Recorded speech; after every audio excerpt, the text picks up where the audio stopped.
POV wong desa masak bruwonan godhong katu. Loh, he yuyu kakang, piye kabare dino iki? Apakah masih baik-baik saja?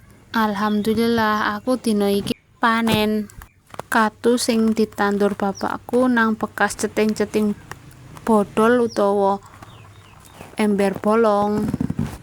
Iki rencanane arep tak ngombeningke anakku sing kecil, mbok arep maem. Terus tak tambahi bakso patang brindil karo gambas utawa oyong ben tambah akeh. Sapa ngerti sing gede-gede juga arep mangan bening kaya ngene. Nang video iki aku lagi meritili katune dengan berbagai sudut pandang ben estetik sekali. Sapa ngerti dilirik Meta yo oleh undangan monetisasi.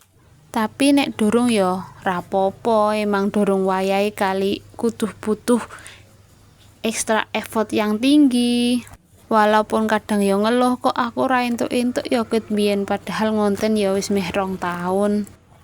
Padahal konco seangkatane wis do sepil gaji, aku sepil apa yo? Mbuh lah, ngono kuwi yo ngeluh tapi tetep dijalani wae. Nikmatilah waktune. Kembali maning nang video.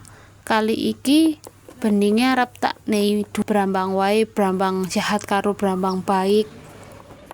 Iki lagi tak iris-iris, terus bar diiris-iris engko tak goreng sedelok.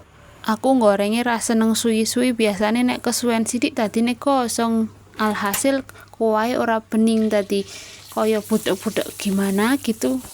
Nek budek engko diarani utuk bening tapi malah kaya bobor ndaan. Dapurku ketok estetik to, ana cat irenge, kuwi angus-angus bekas nggo masak almarhum mama mertuaku nganggo tungku, dadi ireng. Sakwise brambange digoreng terus mateng, aku soki banyu termos ben cepet le bening. Mari wis umop godhong katune karo oyonge jeburno, terus tunggu ngasih empuk. Bye bye.